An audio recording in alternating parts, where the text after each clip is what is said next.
तो आज के इस वीडियो में हम जानेंगे कि फार्मास्यूटिकल इंडस्ट्री के जो मैन्युफैक्चरिंग प्लांट्स होते हैं उनके कितने टाइप्स होते हैं और उन टाइप्स में क्या डिफरेंसेस होते हैं और करियर ग्रोथ के लिए उन अलग अलग जो प्लांट्स होते हैं उनमें क्या अच्छा होता है और क्या बुरा होता है।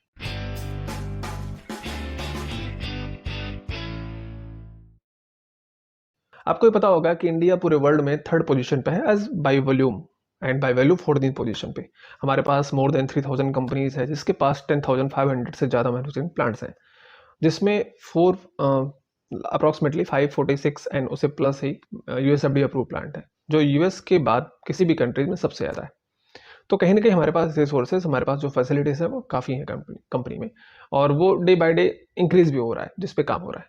तो यहाँ पर हम बात करने वाले हैं कि एक्चुअल में ये जो फार्मास्यूटिकल की कंपनीज होती हैं वो एक कोई भी कंपनी होता है तो वो अपने मेडिसिन को कहीं मैन्युफैक्चर करता है, या तो उसके पास खुद की मैन्युफैक्चरिंग फैसिलिटीज़ होती है या फिर वो कॉन्ट्रैक्ट बेसिस पे किसी और से मैन्युफैक्चरिंग कराता है।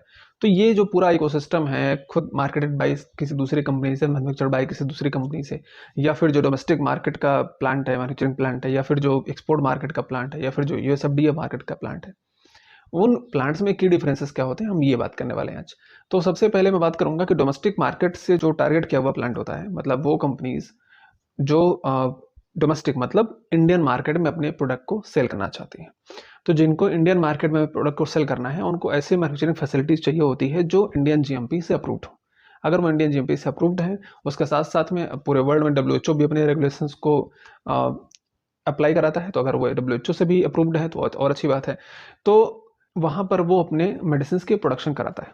अगर उसके पास खुद की मैन्युफैक्चरिंग फैसिलिटी है उस कंपनी के पास, तो फिर तो वो अपने कंपनी से मैन्युफैक्चरिंग कराएगा, और अगर उसके पास खुद की मैन्युफैक्चरिंग फैसिलिटी नहीं है तो फिर किसी दूसरी कंपनी से जिसके पास, जो कि मैन्युफैक्चरिंग करता है और उसके पास वो मैन्युफैक्चरिंग प्लांट है, अप्रूव्ड प्लांट है, और वो मैन्युफैक्चरिंग करके देगा उस मेडिसिन को। अगर आप देखेंगे तो उस पर मार्केटेड बाई कोई दूसरी कंपनी होगा और मैन्युफैक्चर्ड बाई कोई दूसरी कंपनी होगी। तो वहाँ पर जो सर्टिफिकेशन यूज हुए हैं जीएमपी के, वो उस प्लांट का यूज हुआ है जहां पर वो मैन्युफैक्चरिंग हुई है। तो ऐसे प्लांट होते हैं जो केवल इंडियन जो मार्केट है वहां के लिए अपना प्रोडक्शन करते हैं, तो उनकी फैसिलिटीज थोड़ी सी नॉर्मल होती है, क्योंकि इंडियन जीएमपी का जो रिक्वायरमेंट है वो फुलफिल करने के लिए जितनी एक्सपेंसेस उनको करने होते हैं उस प्लांट में, उतना वो करते हैं। ठीक है। तो सबसे स्टार्टिंग जो बेस स्ट्रक्चर होता है, जो सबसे नॉर्मल होता है, वो डोमेस्टिक मार्केट वाली कंपनीज में होता है, जहां पर उनको ठीक ठाक फैसिलिटीज में अप्रूवल मिल जाता है और वो इंडियन मार्केट के लिए प्रोडक्शन करते हैं। अब हम सेकंड लेवल पे आते हैं। सेकेंड लेवल पे क्या है कि वो कंपनीज भी हैं जो डोमेस्टिक मार्केट के लिए भी प्रोडक्शन करती हैं, और उसका साथ साथ में वो एक्सपोर्ट के लिए भी प्रोडक्शन करती हैं। एक्सपोर्ट मतलब कि दूसरे कंट्रीज में भी प्रोडक्शन, दूसरे कंट्रीज में भी मेडिसिन को एक्सपोर्ट करते हैं। अब ये कैटेगरी एक्सपोर्ट में किसको, कि जो गल्फ कंट्रीज हैं या फिर वहां पर जहां पर रेगुलेटरी अथॉरिटीज बहुत नॉर्मल है, या फिर उन कंट्रीज के अथॉरिटीज बहुत नॉर्मल सी है, उनके गाइडलाइंस एंड नॉर्म्स अब उसको कंप्लाई करना बहुत आसान है इंडियन जीएमपी की तरह, और या फिर जहां पर इतना कुछ खास है नहीं गाइडलाइंस एंड नॉर्म्स, तो वहां पर एक्सपोर्ट करने में थोड़ा सा कॉस्ट कम आता है। क्यों? क्योंकि उनके रिक्वायरमेंट को कंप्लाई करना थोड़ा आसान होता है, और इसलिए जो डोमेस्टिक मार्केट का प्लांट होता है वहीं पर वो एक्सपोर्ट भी कर लेते हैं। तो उस फैसिलिटी में जो रिक्वायरमेंट होती है और जो फैसिलिटीज होती है, हिसाब से डिजाइन होती है जो इंडियन जीएमपी को, और जहां पर वो एक्सपोर्ट कर रहे हैं वहां के जीएमपी के जो रिक्वायरमेंट होती है उसको कंप्लाई करती है। ये एक दूसरा कैटेगरी हो गया। ठीक है। अब फिर आता है तीसरा कैटेगरी, जो सबसे रिपीटेटेड एडवांस कैटेगरी रहती है, वो है रेगुलेटरी मार्केट। जो मेन रेगुलेटरी मार्केट है पूरे वर्ल्ड के, वहां के लिए जो प्लांट्स टारगेटेड है। अब वो प्लांट टारगेटेड कौन से हैं? जैसे यूएस मार्केट का, यूके मार्केट का, तो अगर ऑस्ट्रेलिया मार्केट का, तो वहां पर अगर वो प्लांट है जहां पर यूएस मार्केट के लिए प्रोडक्शन हो रहा है, दैट मीन्स कि उस प्लांट को यूएसएफडीए अप्रूवल मिलना चाहिए। जैसे मैंने आपको पहले भी बोला है कि यूएसएफडीए अप्रूवल मिलना ये सबसे बड़ा टास्क होता है फार्मास्यूटिकल इंडस्ट्री के लिए, क्योंकि यूएसएफडीए का जो रिक्वायरमेंट है कंप्लायंस का वो बहुत हाई लेवल का है। उनको हर एक मशीन कंप्यूटराइज चाहिए, हर एक मशीन के सारे डाटा, जितने भी इवेंट होते हैं वो उसका पूरा उनको हिस्ट्री चाहिए। ऐसी मशीन होनी चाहिए कि उसमें कुछ भी होता है 24/7 वो सब कुछ रिकॉर्ड होना चाहिए। फिर सारी चीज़ें, इलेक्ट्रॉनिक डाटा उनको चाहिए, कहीं पर भी कोई गैप नहीं चाहिए। तो इसके लिए क्या होता है कि कंपनीज को बहुत महंगी मशीनरीज लानी पड़ती हैं, उसके साथ साथ में उसके महंगे टेक्नीशियंस भी लाने पड़ते हैं, उसके साथ साथ फिर वैसे प्रोफेशनल्स भी लाने होते हैं। तो उस तरह के मैन्युफैक्चरिंग प्लांट को रन करने के लिए काफ़ी पैसे लगते हैं। बट अगर आपको अप्रूवल मिल जाता है और आप यूएस में एक्सपोर्ट कर रहे हैं, तो फिर वहाँ से इतना अच्छा रेवेन्यू मिलता है कि वो सब अच्छा हो जाता है। तो इसलिए बहुत सारे जो बिग कंपनीज हैं वो यूएस में एक्सपोर्ट करने के लिए कोशिश करती हैं, और काफ़ी लोग कर रहे हैं। तो ये तीसरा कैटेगरी हो गया।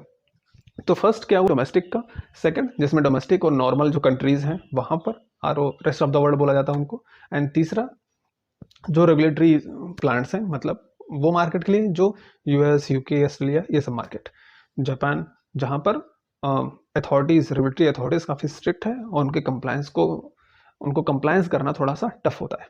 ठीक, तो अगर आप फर्स्ट कैटेगरी में जाते हैं, फर्स्ट लेवल पे, तो वहाँ पर आपको करियर ग्रोथ नॉर्मल सा मिलेगा, बहुत ज़्यादा नहीं मिलेगा, बिकॉज क्योंकि उनको इतनी रिक्वायरमेंट होती नहीं है, आपको ठीक ठाक करियर ग्रोथ मिलता रहेगा। आपको बहुत कुछ सीखने को नहीं मिलेगा, बिकॉज बहुत सारे अब नई नई गाइडलाइंस का एप्लीकेशन नहीं होता वहाँ पे। जो भी चीज़ें चल रही हैं डोमेस्टिक मार्केट के हिसाब से वो चल रही हैं। सेकंड आता है एक्सपोर्ट पे, यहाँ पर आपको थोड़ा एक्सपोजर मिलेगा, क्योंकि आपको अलग अलग कंट्रीज़ के ऑडिट्स होते रहेंगे, तो आपको थोड़ा सा सीखने को भी मिलेगा और कुछ आपके लिए नई नई अपॉर्चुनिटीज़ भी हो सकती हैं ग्रोथ करने के लिए। जो थर्ड स्टेप आता है वो है जो रेगुलेटरी मार्केट के लिए जो प्लांट्स होते हैं, यहाँ पर आपको सबसे ज़्यादा अच्छा एक्सपोजर मिलता है। अगर आप प्रोडक्शन, क्यूए, क्यूसी या फिर R&D में भी हैं उस कंपनी के, तो वहाँ पर आपको एक्सपोजर अच्छा मिलेगा, वहाँ पर आपको काफ़ी कुछ करने के लिए मिलेगा। तो अगर आपको करियर ग्रो करना है तो इसमें करना ज़्यादा अच्छा होता है। हाँ, अब सिंपल सी बात है कि उस तरीके का एक्सपीरियंस आपके होना चाहिए, फिर अगर आप फ्रेशर हैं तो उस तरीके का आपका खुद का प्रोफाइल होना चाहिए, तो फिर आपको वहाँ पर एंट्री आसानी से मिलेगी। मेरे लिए अच्छी बात ये रही कि मैंने सारी कैटेगरी में काम किया हुआ। स्टार्टिंग से मैंने डोमेस्टिक में काम किया हुआ था, उसके बाद जो मेरी सेकंड कंपनी थी वहाँ पर डोमेस्टिक एंड एक्सपोर्ट दोनों कंपनी थी फार्मास्यूटिकल में। उसके बाद जब मैं इप्का लैबोरेटरीज में गया सिलवासा दादरा नगर हवेली में, तो वहाँ पर यूएस मार्केट का था। उसके बाद फिर मैंने एल्केम में जॉब किया दमन प्लांट में, तो वहाँ पर भी यूएस का था। तो इस तरीके से मैंने सारे कैटेगरीज को देखा हुआ है एकदम खुद काम करके, तो मुझे पता है कि क्या क्या डिफरेंसेस होती हैं और क्या क्या उसमें दिक्कतें आती हैं। ठीक, तो आई होप कि आपको ये समझ में आया होगा कि मैन्युफैक्चरिंग प्लांट में भी क्या क्या डिफरेंसेस होते हैं, कितने तरीके के होते हैं।